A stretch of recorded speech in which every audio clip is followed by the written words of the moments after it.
네, 돌아온 비하인드 뉴스, 오늘도 이성대 기자와 함께하겠습니다. 자, 이 기자 첫 번째 키워드 볼까요? 네, 첫 번째 키워드 바로 보겠습니다. 충자를 그런데 쓰는 게 아니다. 자, 윤석열 전 대통령이 지금 친윤계 인사들을 잇따라 관저로 네. 불러서 여러 가지 메시지를 내고 있죠. 그중에 하나 눈길을 끄는 게 있었습니다. 자, 사람을 쓸 때는 충성심이 가장 중요하다라고 당부를 했다고 하는데 이 말을 전한 이철우 경북지사에 따르면 주변 사람들한테 배신을 당해서 그 상처가 깊은 것 같다라고 해석을 했습니다. 파면된 뒤에도 윤석열 전 대통령이 관저 정치를 계속한다는 비판이 사실 당내에서도 나오잖아요. 그렇습니다. 일단 우선 공직자가 사람을 쓸 때 능력이나 도덕성, 국가관에 대해서라기보다는 자신에 대한 충성심을 먼저 따져야 된다는 이 조언, 부적절하다는 지적이 있고요. 네. 또 무엇보다도 과거 자신의 발언과 앞뒤가 안 맞다라는 지적도 나오고 있습니다. 자, 지금의 윤 전 대통령이 있게 만든 아주 유명한 어록이죠. 네. 나는 사람에게 충성하지 않는다라고 얘기했던 이 발언과 정면 배치된다는 겁니다. 자, 말 나온 김에 이 발언 한번 들어보겠습니다. 혹시 조직을 사랑합니까? 네, 대단히 사랑하고 있습니다. 사랑합니까? 혹시 사람에 충성하는 건 아니에요? 저는 사람에 충성하지 않기 때문에 예. 제가 오늘도 이런 말씀을 드리는 겁니다. 사실 저 장면 없었으면 대통령도 못 됐을 거다 이런 평가가 나올 정도로 굉장히 화제가 됐던 발언이잖아요. 그렇습니다. 그래서 사실상 윤석열 전 대통령, 정치인 윤석열의 트레이드마크다 이런 분석도 있는데 그래서 대선 때도 공정과 상식을 강조하면서 나는 사람에 충성하지 않는다라는 식의 발언을 여러 차례 했습니다. 네. 계속해서 한 번 더 보겠습니다.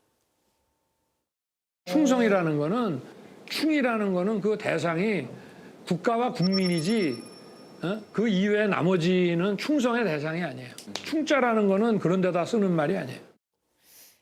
분명 이런 말을 했던 윤석열 전 대통령이 완전히 바뀌었군요. 그러니까 이렇게 정리해 볼 수 있는 겁니다. 한마디로 나는 사람에게 충성하지 않지만 다른 사람들은 나한테 충성해야 된다. 네. 뭐 이런 의미로 해석을 해볼 수 있는 거고요. 또 그 2013년 국감 당시 또 이런 얘기도 한 적이 있습니다. 자, 물고문을 지시하면 따라야 되느냐, 유법을 네. 지시하면 따르면 안 되는 것이다. 이렇게 당당하게 이야기를 했는데요. 기억이 납니다. 그런데 정작 자신은 어떻습니까? 12.3 불법계엄 당시 여러 가지 유법 지시를 했고요. 또 그 유법 지시들에 대해서 나는 그렇게 얘기한 적이 없다라고 부인을 해왔죠. 결국에 파면이 됐습니다. 자, 그러자 곽종근 특수전사령관이 정령 의원을 빼내라고 지시한 적이 없느냐라고 직접 따져 물은 적도 있습니다. 네. 자, 결국에 과거의 윤 전 대통령 논리대로면 12.3 불법계엄과 거기서 벌어졌던 여러 가지 유법 지시에는 따르지 않는 것이 정당한 것이죠. 그렇기 때문에 소극적으로 임무 수행에 나섰던 군인과 경찰, 또 윤 전 대통령 파면에 찬성했던 수많은 시민들이 어떻게 보면 배신자가 아니라 나라에 진정으로 충성했던 충성스러운 사람 아니냐, 뭐 이렇게 볼 수도 있는 겁니다. 네, 그렇습니다. 다음 이슈도 바로 볼까요? 자, 두 번째 이슈 바로 보겠습니다. 자, 출정식에서 생긴 일. 자, 지금 조기 대선을 앞두고 여야 가릴 것 없이 여러 명의 후보들이 지금 출마 선언을 하고 있는데 네. 자, 출마 선언이라는 거는 후보들에게 가장 중요한 순간이죠. 하지만 그와 다르게 좀 의도치 않은 해프닝들이 좀 벌어지고 있습니다. 당장 오늘 한동훈 전 대표가 출마하는 모습 잠깐 보시면요. 한 전 대표가 저렇게 단상에 올라가는데 저 뒤에 송석준 의원이 같이 따라가서 왼쪽에 혼자 딱 섭니다. 그러자 관계자가 빨리 내려와라. 저렇게 좀 급하게 네. 내려오는 장면이 있었고요. 또 어제였습니다. 김문수 전 장관 출마 때는 이런 소리가 나왔는데 잘 들어보시죠. 다시 위대한 대한민국, 저 김문수와 함께 뜁시다. 감사합니다. 할렐루야 아멘 이런 소리가 나왔군요. 사실 저희는 교회가 아니라 국회였습니다.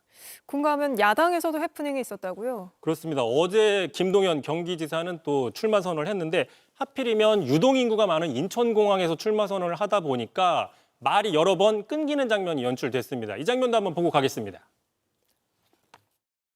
대선과 관련한 입장 발표가 있겠습니다. 저 방송 끝나야 되나요? 끝나고? 네.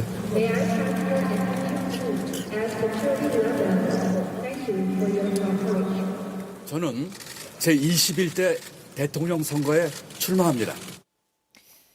네. 바야흐로 대선 레이스가 대선 시즌이 됐으니까 이제 돌비 뉴스도 바빠지겠습니다. 오늘은 여기까지 듣죠. 이성대 기자였습니다. JTBC 뉴스를 시청해 주셔서 고맙습니다. 저희는 저녁 6시 30분 뉴스룸에서 뵙겠습니다.